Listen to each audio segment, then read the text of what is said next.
জুলাই সনদের ভিত্তিতে নির্বাচন না হলে অতীতের ব্যর্থ নির্বাচনগুলোরই পুনরাবৃত্তি ঘটবে বলে মন্তব্য করেছেন জামায়াতে ইসলামীর নায়েবে আমির ডাক্তার আব্দুল্লাহ মোহাম্মদ তাহের। কুমিল্লা ১৪গ্রাম উপজেলা মুন্সিরহাট ইউনিয়নে এক সমাবেশে তিনি আরও বলেন, জুলাই সনদ যারা মানবে না তারা এই আন্দোলনের অংশীজনদের সঙ্গে বিশ্বাসঘাতকতা করবে।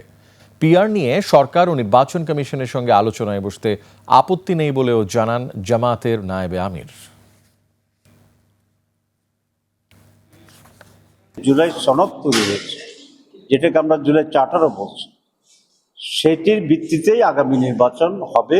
এটাই হচ্ছে মৌলিক কথা। জুলাই সনদ যারা মানবে না এই আন্দোলনের স্টেকের ব্যাপারে তারা বিশ্বাসঘাতক, এবং জুলাই সনদের ভিত্তিতে যদি নির্বাচন না হয় তাহলে আগামীতে আমরা যে নির্বাচন দেখব সেটি অতীতের ব্যর্থ নির্বাচনগুলিরই পুনরাবৃত্তি করবে।